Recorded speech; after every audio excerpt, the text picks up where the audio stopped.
Ladies and gentlemen, welcome back to Pathways to Excellence. It's my absolute honor today to have with me Mr.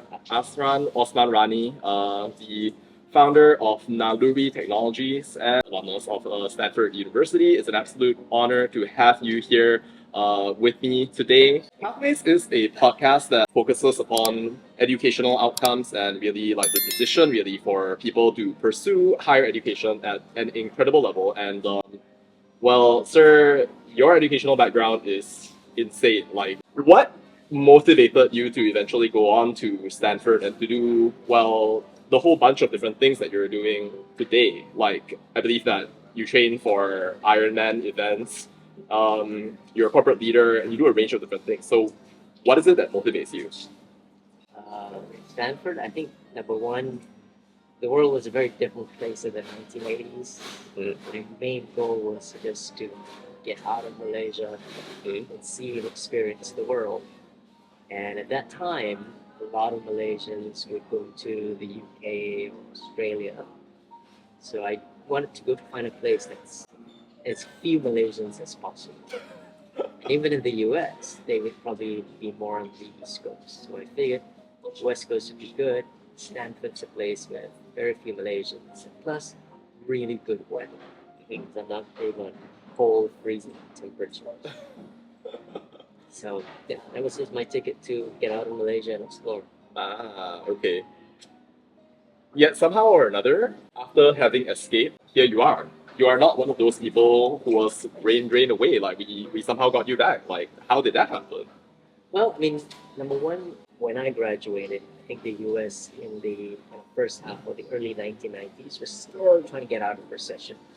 So things were still quite slow. This was well before the whole first e-commerce boom of the late 1990s. Whereas Southeast Asia was booming, screaming, so much action, so much excitement. Mhm. Um, so I started in Singapore, on a role that gave me a lot of regional exposure across the different Southeast Asian countries. So I spent a year in Singapore, a couple of years in Indonesia, a couple of years in Thailand. Uh, Probably by the late 1990s, early 2000s, I started to do work back in Malaysia. Mhm. And then 2001, I spent the whole year in Korea. Wow. Um, but I guess what probably started to build roots was so I was with a consulting company then, and they had just won a mandate to advise the Kuala Lumpur Stock Exchange, who was going to go through a demutualization, privatization, and become a public listed company itself. Mhm. And I grabbed the opportunity to lead that project. That gave me a lot of exposure to all the capital market leaders in Malaysia. And eventually, the chairman of the stock exchange said, I need you to implement all these recommendations that we've put together. Mhm. So I need you to do national service and come join us as an employee and complete the restructuring work. So I did. National service. Wow. Yeah. What did Malaysia kind of like feel like for you? You know, like settling into this new role of yours right here. How did you feel that your eyes maybe had come to see the country differently? Well, so I don't look at Malaysia necessarily as a location by itself, but it's a nice, convenient hub for the broader Asia region. Um, so, in fact, after the stock exchange, I took on a role at Astro Mhm. to do a lot of the international business development. And that meant building businesses in Indonesia, India, China. So, Malaysia is a very nice center point for that, right? Um, and even after that, AirAsia X, it's a lot of regional work. So I think I love and see immense potential in the broader Asia region. Mhm. But KL is just a nice place to kind of be like a hub, right? I see. Cool, cool, cool. Wonderful. When you went to Stanford, you studied, if I'm not wrong, electrical engineering, and you also studied MS&E. Somebody mentioned in a recent panel session that it was the easy masters. Do you feel that it was easy in any way? So Really? the only reason why I did it was I had one more year of collegiate eligibility. I was playing competitive ultimate frisbee. Competitive ultimate frisbee. And it's 1 more year, so I figured I need to stay at Stanford for 1 more year to try to compete at the national championships. So yeah, that's was my career. You got an extra degree at Stanford to compete in ultimate frisbee. Yeah. That wow, that is incredible. Ranked team in the whole country. Okay. Yeah. Wow. Okay. That is interesting. I'm not a believer in just simply trying to scratching the surface. What I do, I want to get really into it. Mhm. So I said I want to be one of the best frisbee players in the world. Is that something that you continued by any chance in Malaysia? Well, yeah, like whatever I do, I tend to see, well, what's the best that I can achieve? Fascinating. Okay. Well, if I could then ask about the education part of Stanford then, Mm. do you feel that well learning the things that you had learned at Stanford directly translated into being valuable in the context of your consultancy and also corporate leadership career? Immensely. So I think one of the advantages of, I guess, a U.S. Stanford education is the breadth and diversity. So I think even for my electrical engineering degree, I took the bare minimum of electrical engineering classes, maybe only 40%. Another 20% of my classes had to be within the engineering sphere, which I would choose different fields, right? Mechanical engineering, industrial engineering. And I could choose 40% of my classes outside of that, right? So I would do psychology, economics, history, ballroom dancing, singing, all of these things contribute to my degree. Ballroom dancing. Wow. Completely. And it gives you, I think, a breadth of exposure, number one. And number two, it's a really unique education experience where you're not meant to regurgitate or be tested on what you've read or understood, but the originality of your ideas. Right? So in classes, a big part of our grades was participation in debates. Are you challenging what's written in the textbooks? Are you writing papers that test the boundaries of knowledge? So that's kind of fun, right? Like you're not just maybe in the Malaysian education system, it's just meant to test you on how you know the material. Here, you're tested on how do you challenge the material, come up with new ideas, and also how do you communicate and articulate that? Can you convince someone of your new ideas? I think that's very valuable. I see. The whole career that I've had. Yeah. A tremendously fertile environment for that, was it not? Because if we think about Stanford right there, so then from a layman's perspective, so then you have, of course, the home of Silicon Valley, its intellectual beating heart. Then, well, from psychology, then you have the place of the prison experiment. Philip Zimbardo's investigations, Yes. not only on the nature of evil, but also on taking on a role in society. Then, of course, so many other fascinating things. I don't know if the ballroom dancing thing is a standard part of the experience, but Rezal did mention that ballroom dancing was the thing right there. So I can't help but imagine a situation where both of you are going out and you're kind of like wingmanning one another and then like just dancing. Well, you have to overcome perhaps fears, right? Of doing something that might seem uncomfortable. Mhm. Right? And hand-eye coordination is an important part of development. Fascinating. Hint to one or two ideas. Of course, like saying just one would be a disservice. But if you were to point to maybe a couple of ideas that you consider maybe pivotal or maybe tremendously valuable in shaping your Stanford experience or your intellectual development, what do you feel that might be? I mean, take for example the final thesis or project of my electrical engineering degree. I chose to do something that was multidisciplinary, right? To build something physical, which meant that to work with aerospace engineers, mechanical engineers, right, material scientists. People come from different backgrounds, right? So number one, you're tested on your ability to bring people from different backgrounds together that build something that really sometimes electrical engineering, computer scientists live in the world of their laptops. Everything is digital, right? But like in our case, I quite remember it like this, sort of like a mini jet propulsion thing using water. Um, you have to build something really physical.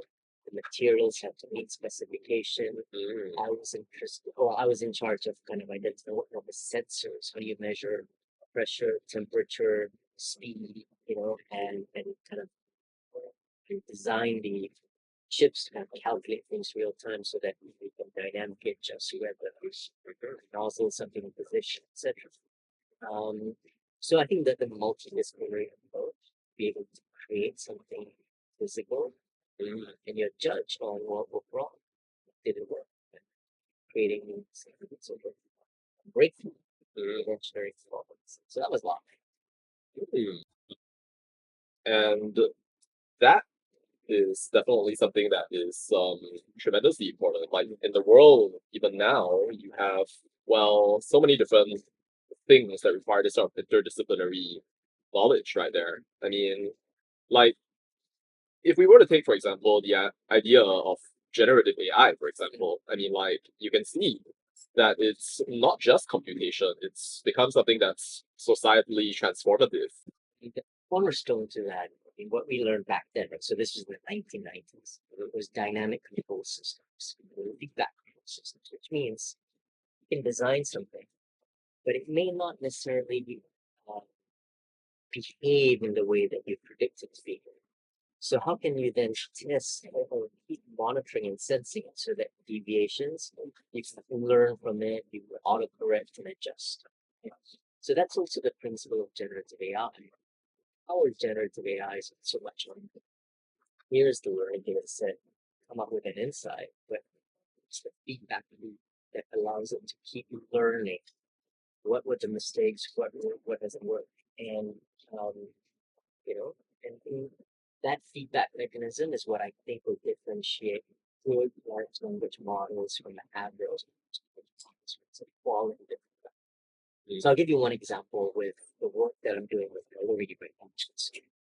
We mainly support people, for example, with mental or behavioral health issues, primarily through text-based chat. Right? So with real-life psychologists, the computer or the natural language processing algorithms are analyzing your words, sentence structures, verbs, and Asian language is kind of mixed, right? And the computer might suggest, hey, this might be a person who might be in distress.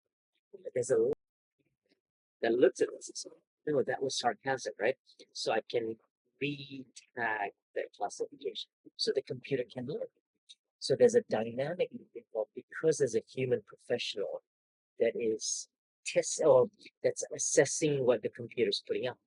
So the computer then the learning set becomes dynamic. But if it was pure AI, who's going to autocorrect or retag whatever the AI is putting out to say, hey, not quite right, adjust. So I think that element of putting in where you're going to autocorrect or relabel data that the AI output spits out, big difference. Then this brings me to an interesting question. Now, you were part of, I guess, a world that eventually gave rise to what we see nowadays with modern generative AI, some of the leading thinkers in that area. But it is also an institution that is renowned for producing some of the finest human capital that we have on the planet. Considering developments in AI and some of the many things that you do currently, do you feel that there will always be a role for human beings out there? Because you did mention that like maybe like tagging is going to be like something that you have to still do along the way. But might there be a part of the universe timeline whereby human beings become not useful in the context of the labor market? So I think maybe a different way of phrasing that is I think a large percentage of what we do today as humans will get automated. But that doesn't mean we're going to be redundant, but we will be doing different things. Right? So the nature of the work will change. because I think there's still a tremendous amount of things that we can do with creativity, imagination. I don't think that's something that's easily modifiable. Right? For example, people say, well, today there might be algorithms that can write sonata or concerto better than. Yeah, but that's because they're analyzing existing masterpieces and then kind of just learning them back. But imagine completely new music software, right? Data points that do not yet exist. So I think there's still tremendous amounts of potential that we can do because we have the imagination that doesn't require any data points. Computers need to know nowadays. Right. Okay.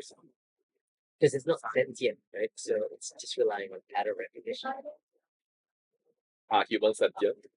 Of course. Okay. So we can imagine things that don't exist. Okay. Fair. All right then. We may come back to that later. Fair enough. Well, you spoke a little bit about data points, and you naturally have a range of very interesting data points along the way. So you were essentially working at, if I'm not wrong, Booz Allen Hamilton before you eventually ended up working at McKinsey and Company before you eventually became, well, the chief executive officer of AirAsia, then eventually iFlix. Okay. Before eventually you move on into Money Match, and you are also a adjunct professor. Okay, my ability to hold my breath is not as good as you right here. Azran, I don't do Iron Man. And now you are CEO and co-founder of Naluri right here. Okay. Would you maybe share your, I guess, like thought process as you were kind of like moving away from like consulting over to eventually, well, focusing upon mental health? What led you towards this specific area of interest and at this particular point of your life? Well, never really had a career plan. Right? Because sometimes when you have a plan, most people say if you don't have a plan, if you fail to plan, you don't fail. Yes. I think sometimes planning leads to failure. Because when you plan, you develop tunnel vision this time. And you miss out on things that are happening in the periphery that you may not be aware of. So I'm a bigger believer in serendipity. That if you do great work and you connect and you help people, serendipitous opportunities come up. I did not look for the Astro role, but when Astro was going through their first IPO, someone called me up and said, "Hey, you should be the CEO because he's going to expand Astro internationally to Indonesia, China, India, and you have quite an experience working in the region." While after we sort of built Astro in Indonesia, another random phone call. Someone said, "Hey, I think I want to introduce you to this guy, Tony Fernandez. He wants to build a long-haul airline. And he's heard about what we did in Indonesia with Astro, where we went from first employee, first office, to 450 employees, 5 local channels, a fully functioning broadcast system in 10 months or 11 months. Speed of execution. And he wants someone from outside the aviation industry to challenge a lot of the aviation conventions. When I sort of, after AirAsia X IPO'd and, I was thinking about doing something else, another random phone call. An old friend, Patrick Grove, who I had known when back we were both in our 20s, 1990s. So sometimes friends you make very early in your career may suddenly lead to amazing opportunities 20 years on. So number one, there's this pattern of, I don't even necessarily core quotes, but people notice, right? I think when you do good and interesting work and they connect on it. But number two, though, I think why is I started to have a very specific focus. So the method to my madness is I don't look at things by industry, which is the lens most people use, right? Oh, aviation does this, it's in healthcare. But I look at things as what's the problem that we're trying to solve? The problem that the roots of which way back in Stanford was how do you make things much more affordable, accessible, and convenient for the mass market segment? in emerging markets. So in aviation, okay, Singapore Airlines and then says it's this way. How do we create long-haul traffic that's 1/10 of the price? In Netflix does it this way, but how do you create something that's much more relevant to the mass market segment who don't speak English, who don't watch Hollywood, don't have credit cards for payment, have high-speed broadband? You have to think differently. Similar with healthcare. So how does healthcare get delivered today in these big hospitals and other platforms? Not great, right? It's reactive. You wait for people are sick, you expect them to go out. You flip and create that team on the It's very siloed by specialization. Every doctor only looks at one part of you, but human body is not compartmentalized. It's very interrelated. So how do you imagine multidisciplinary care that combines mental and physical? And lastly, how come these hospitals only charge, pay for service? Your doctor gets paid whether you actually get healthy or not by the results, right? So these are things that might seem crazy to challenge with existing constructs. Done. But if you say, right, blank sheet of paper, no constraints, and I imagine a different way of thinking. So for me, it's been the same statement for the last 15 years. Fascinating. So if I could then ask, what is it that fascinates you about chronic disease in particular? And yeah, so like why this particular method of resolving chronic disease, and what is it that led you eventually to this answer? So this is also why what you do in university and why ultimate frisbee is a big part of that answer. That's one thing I did not expect here. See? All right. So my teammates, my ultimate frisbee teammates, Yes. is today he's a co-founder of a digital health unicorn in San Francisco. Because the camaraderie in the ultimate team was very tight. We would have reunions every year. Although I don't join every year, also going back to the States is a big deal. But maybe like almost 8-9 years ago, I went back and I before we went up for a reunion activity, he said, "Hey, come over to my office." I was still at iFlix then, and I went over and he was telling me about his new startup called Motherhood. And Motherhood was at that point tackling diabetes, but doing it in a behavioral health way, right? Understanding that your moods, mindsets, and motivations are a big part of changing your lifestyle. Because that's really cool. So you're using digital to get people addicted to healthy habits. I'm using digital to get people addicted to mindless TV entertainment. It's a powerful purpose.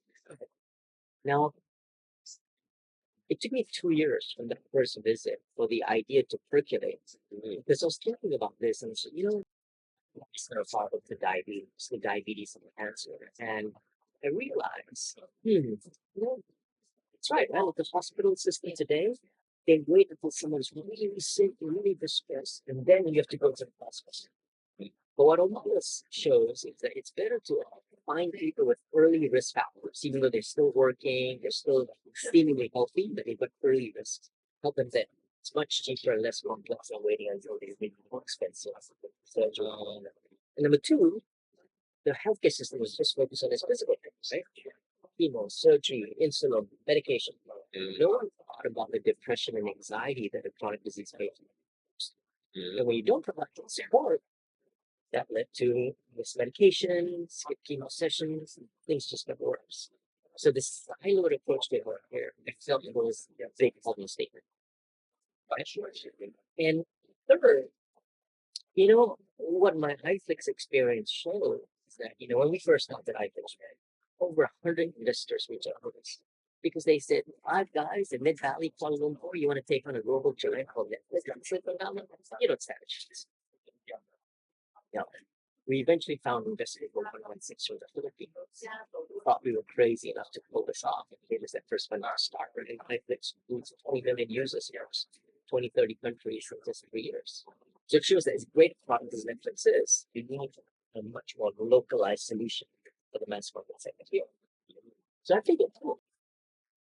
Well, it's a great product in the US, but the behavioral health segment has to be localized, right? Like your language, your culture, lifestyle, how insurance gets paid, healthcare regulations are all unique. So could I then learn from my friend's experience and build upon it of Southeast Asia? Fascinating. That's right. So I did one LinkedIn post, asked for one intern, found the best intern ever. We spent the first summer of 2017 just saying, let's talk to 100 people in the industry, just to test whether the idea that we were trying to work on is a relevant idea to people, and the approach we were trying to think of would be different from what they already do. But to finding my co-founder, putting things together, and building Naluri from scratch. Wow. Okay. Fascinating. And so, when we think about your experience, like there's going to be a whole lot of leadership. Like you mobilize people towards the cause, of course, of using your product, which is one thing, but also you're able to inspire a large number of people to believe in your vision along the way and to kind of like go forward with it. So what do you feel that your leadership style is, and do you feel that there were parts of your education that kind of informed your leadership style? Yeah, so on one hand, I would say yes, because again, remember we talked about communicating, selling your idea, selling a crazy, different alternative to the existing status quo was a big part of that Stanford education. That being said, I think my leadership style has changed a lot, like the last 10 years, 9 years, right? I think sometimes there's also a downside to Stanford education. I think you're smart, you've got all the answers, right? And you push people on places who's got the best idea wins, right? So you can value smartness. And at some point, you burn out into it, which I did, right? So it took me a while to realize that in life, sometimes it's not about finding the best answer, but whether or not you can build. So I'll give you an example. Probably during COVID, right? You might have had a friend or family member who was hesitant to take the vaccine, right? Now, if you went to that person and said, hey, look at all the WHO research on vaccine efficacy and AstraZeneca, all this data, convince someone in that situation with data, It would be quite difficult. right? Yes. They're probably going to dig their heels even more. Right? So then you start to realize that it isn't just about primacy, I see. data analysis. And sometimes you need to first. I see. Is it kind of like that apparent dichotomy between, well, not to say like dichotomy, but rather, there's this like personality test question that like goes around right there, whereby like they ask you, in a difficult situation, would you rather be right or would you rather be kind? Sort of thing right there. Now, the thing that kind of makes me wonder a bit about that though is that at some point though, I mean, like there would still be a sort of like capital T truth right answer in that particular situation right there. So like, although it might be true that you might burn people out, I mean, would you say that maybe there still is a right way of doing things, or So then you start to say, well, it's not either or. But I think I believe we have to start with kind of and build. Once you establish trust and safety, then I've seen people on their way because they trust their boss. Right? So it's not either or. So being kind alone without any kind of performance orientation doesn't work either. yeah, But trying to only be performance driven at the expense of everything else, you burn it out. imagine, yeah. Well, thank you for sharing that. Well, when you, I guess, think about leadership, then I'd like to think a little bit more about, well, what we call an entrepreneurial culture. Now, there's this notion of the American dream, of course, this idea of industriousness, of a spirit, of wanting to push forward, find the best possible solution to seek the heavens, so to speak, space. I mean, of course, America hasn't really gone to the moon again, but I digress. If you were to think about, well, the state really of our entrepreneurial culture in Malaysia, which of course you are a key leader in, like, how do you feel that, well, our society is faring in terms of like, well, entrepreneurship, like taking the path ahead and stuff of that nature? Yeah, so I guess I look at things perhaps differently because I don't look at it from a macro policy point of view where the average state of Malaysia is and micro it's from here see far back, right? But rather that may be whatever the situation is today, how do you change that? Right? And I'm a believer in do it and inspire others.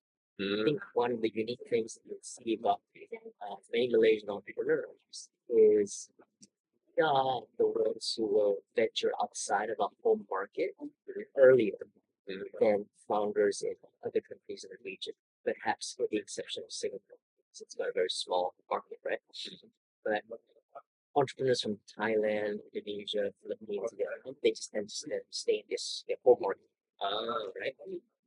Until maybe you get to like a Gojek state, and then you start expanding. But even then, Gojek has never been as regional and as brand as. But Malaysia, because of both the small size of our domestic market, the multicultural nature of our society, we are much more comfortable throwing ourselves in Jakarta, throwing ourselves in Bangkok, throwing ourselves in Ho Chi Minh, and expanding further, making more mistakes, but learning. Right? So I think that's what's unique about Malaysia. And that also is why we're probably one of the top 20 international trading nations in the world. We can't depend on our own domestic market the way those other bigger neighbors do. I see. Okay, fascinating. So when you think about leadership by example, then how have you tried, I guess, to bring that forward in like your own career with what you're doing with Naluri and other things as well? Well, so I think from one end, everybody thinks about Malaysia's multicultural nature being an asset.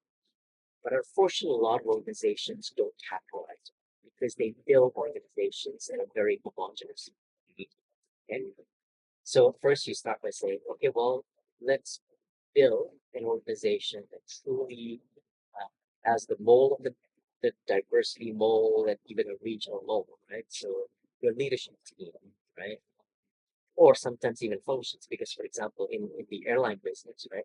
If I just left it to my own teams, finance would be very Chinese team, and engineering would be a very Malay team, right? Or engineering would be a very male team. I push my teams like, okay, well, you've got to go find women engineers. You got to go find Chinese engineers. You got to find Malay accountants so that your team is more diverse. You put them in the uncomfortable zone, right? And sometimes they'll say, yeah, but they don't perform as well. So, well, that's yours, right? Because you did make it easy for them to integrate. And I think of the different things I've done is I've really proud of being able to do that again and again at iFlix and now, so that you can like all these young leaders who are now working with me, who have worked with me, when they go on to run their own countries, they kind of see what it's like to create a work environment that really harnesses diversity. Fascinating. Now, what do you feel, I guess, is the key advantage of diversity? Because, of course, we have this ongoing, well, discourse about the importance of DEI, of course. And at the same time, though, like multiple things can be true, right? In this world, Yeah. it can be true that maybe DEI is a priority and it should be acted upon, but it can occasionally also be true that you may be seeking out the best possible person for, let's say, a particular role. And the selection of that particular individual might appear on the surface to not really conform with what we call DEI. So when you think about that right there, and you try to isolate the unique advantage that you feel that DEI can bring towards the work environment, or perhaps not even just the work environment, right? We could even think about Malaysia at large, right? What do you feel is maybe that advantage? Yeah, so I think that's a big thing. What are you optimizing for? Are you optimizing for that specific role, or are you optimizing for the organization as a whole? So if people only focus on that one role, which is the best possible person, irrespective of background, just for that role. Yeah, but then what about the strength of the organization as a whole? Because if you're only optimizing each individual role, you're missing out on this bigger opportunity where there's something greater than parts, right? Because if you keep doing that and suddenly you create a homogenous culture, you're going to develop a group, you're going to develop only one perspective. You're missing out on different ideas. Because as I shared with you, my career has been shaped on serendipitous things that happen on the birthday. And for you to capitalize on that, you need different eyes and ears that are looking at things differently. I see. Okay, wonderful. When you think then about the people, right, who are bringing this forward, leaders of organizations, whether large or small, whether corporate, nonprofit, or otherwise, right there. Do you have any advice, I guess, for aspiring leaders or current leaders to develop, I guess, their ability to inspire people or perhaps their visions along the way? I'm deliberately keeping it rather general right there. So we can learn from your distilled wisdom. Well, I think that I get, the more I realize, the more I don't know. And sometimes the course of leadership, because everybody's expecting you to lead and make decisions, and you start to believe in your decisiveness. As I said, sometimes plans and sometimes decisiveness can also be limiting. So I think one of the big ways is, can you surround yourself with good quality mirrors? So these are people perhaps come from different backgrounds, but who understand the different leadership challenges.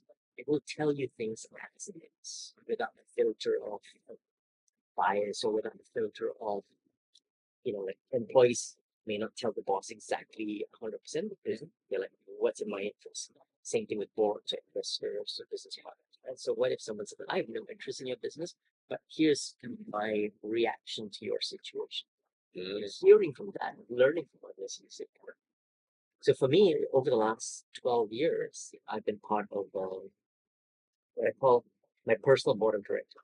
So with 7, 8 of my peers, so we meet about 6, 7 times a year, right? Where you go and you just kind of talk about the real deep problems that keep you up at night as leaders that you don't normally tell your team members or your boards or your investors, because people are expecting you to just have all the answers, right? You're confident. But we all have deep-seated problems. Then you start sharing it with a group of other leaders who realize, oh, I'm not the only one here with these fears. Other people, they're tackling it through various ways, learning from them, right?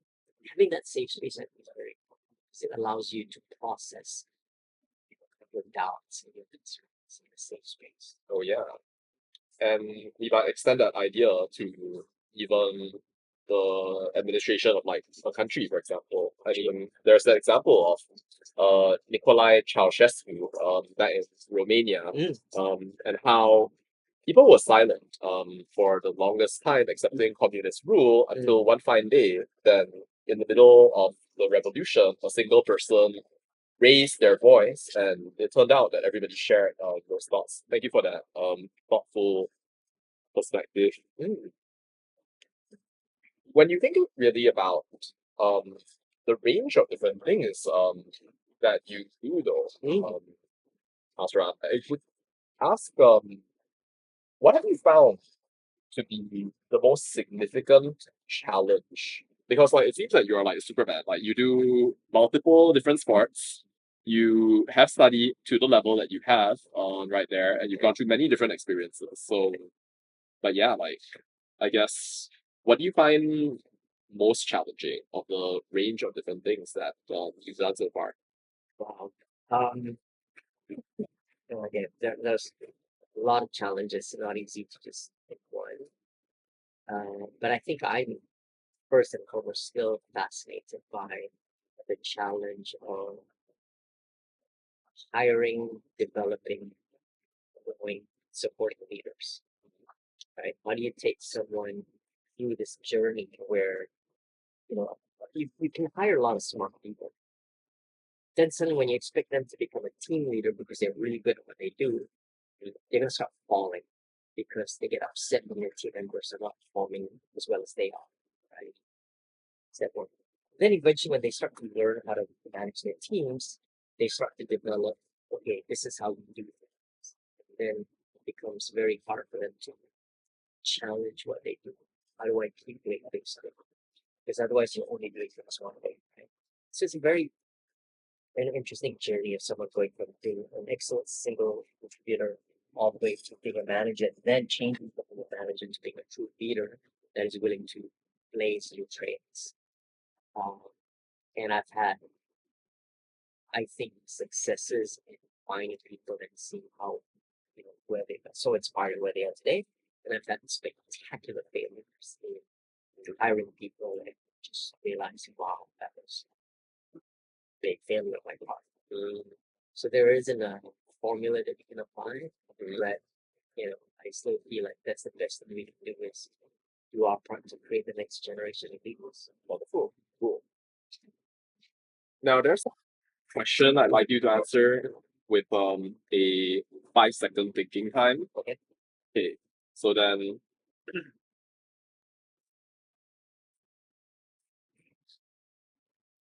moment that you're proudest of in the past 30 years.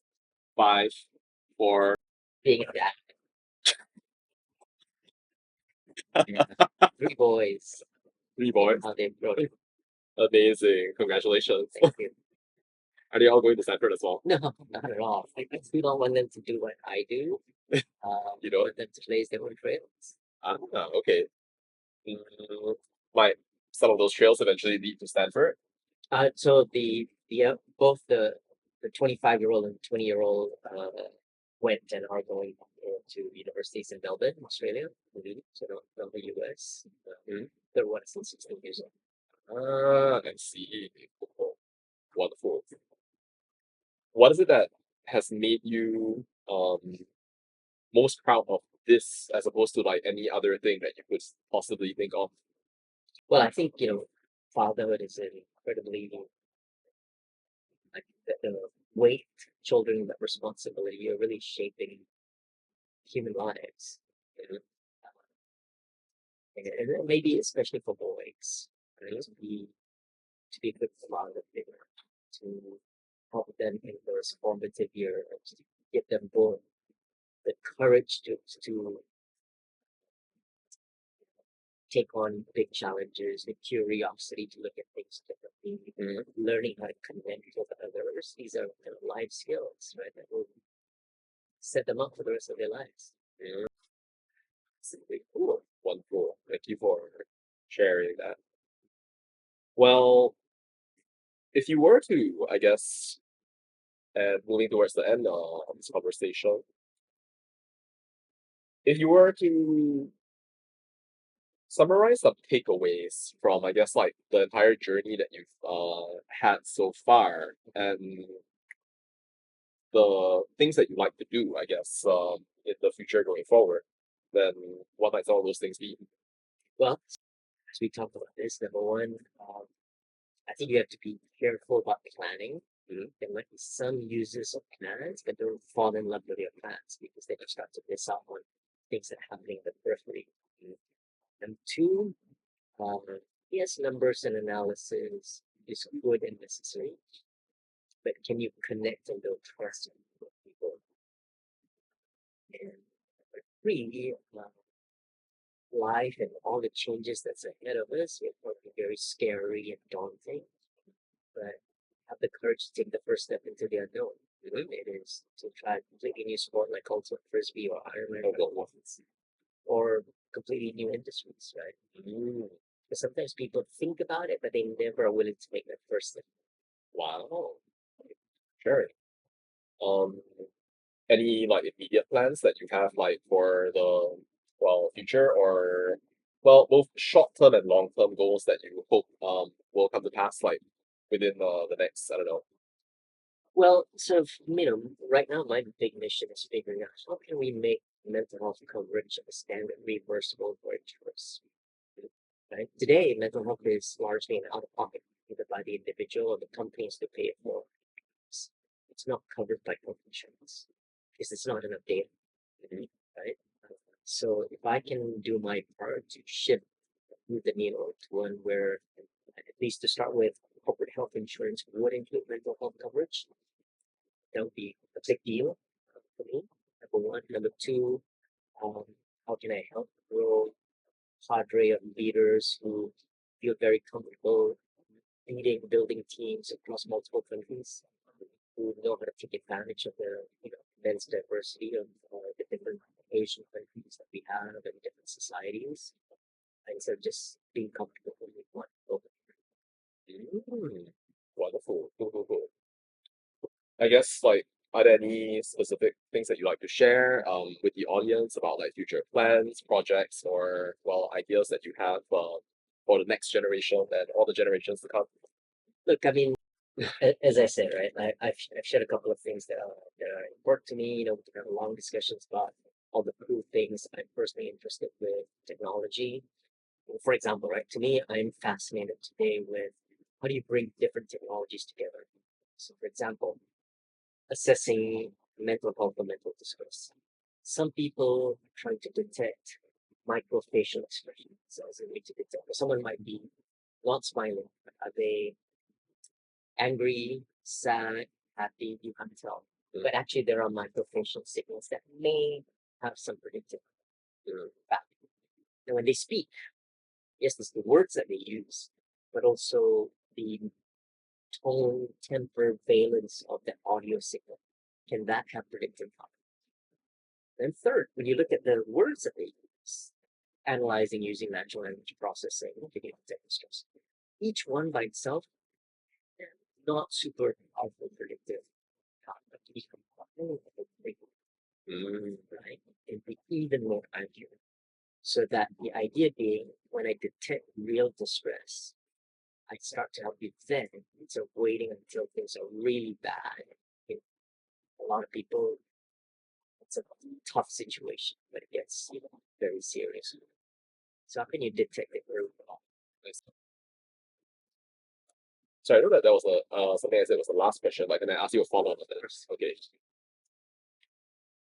Was there a time in your venture into understanding mental health that you have managed to detect a mental health condition before it had actually manifested into something with, I don't know if you should say symptoms right there, but like it manifested into things that are unhealthy, perhaps. Yeah, in fact, a case example. So this is pre-COVID 2019. We're working for one of the large employers here. And so the old model is, okay, here's a hotline or a crisis line, call it right? But that old model doesn't work. Only 1% of employees will reach out. So we do a lot of early health screenings, right? Getting people to do self-assessments and blood tests, and invite people with early risk factors to want to improve their health. So there's this 30-year-old female Malay engineer. She was kind of, okay, some slightly elevated depression, anxiety risk, and probably some diabetes risk. And so, we got her a team of coaches, digital, right? Her own psychologist, dietitian, doctor, fitness coach. First couple of months, she was like, okay, maybe I'm going to start exercising, watch my diet, try to improve my self-esteem. Suddenly, the computer detected subtle changes to her verbs, nouns, and sentence structures that indicated potential distress. And yet she wasn't reaching out for help. But because she had spent 2 months chatting with Darlena, the psychologist, Darlena reached out to her and said, hey, what's going on? She said, I'm really glad you reached out to me. I've been traveling a lot for work. I'm stuck home with the kids. I don't have a support system. The kids are sick, and it's performance appraisal at work. And my boss is just being horribly unfair. I'm really at my wits' end. I was thinking of ending my life. So she has suicidal ideation. She wasn't reaching help. Wow. Right? Mhm. So you can now see for a lot of clients, they realize, okay, so here's the breakthrough. Old model, you expect people like her to just call a line. When they're at the distress point, they don't reach out like because we screen people behind those risk factors, coach them, looking at general health. When things may be distressed, we're more likely to catch it. Right? So we're building all these digital tools to try to find those signals, then proactively reach out. I think we can really make a difference in finding these cases earlier on rather than when people start acting on the ideations. See, okay. Then a last question then. How do you personally feel about health, and how do you like understand that in the context of your own, I guess, like day-to-day life? Well, funny thing, when you cross 50 years of age, you realize you're in the final innings of your life. And so longevity matters a lot, right? Because now time is ticking and you've got limited days, weeks, and years left in your life. You realize, well, do you just simply wait for the inevitable, or what can you do to maintain something? The biggest idea is to move simply from lifespan to a health span. So lifespan is just you die. But for most people, post 50, quality of life starts to deteriorate. And so your last 10, 20 years, you're sick, you're on medication, you're incapacitated, and you're just a burden on society. What would it take to live healthfully and independently to 80s and to even 100s? Oh yeah, for sure. Right? So that for me is right. And start now and build the foundations instead of just relying on drugs and medications to somehow prop you up. But it's not great life, right? I see. Cool. Well, thank you so much for the conversation, and yeah, really appreciate it. Likewise, Victor. Thank you so much. Take care.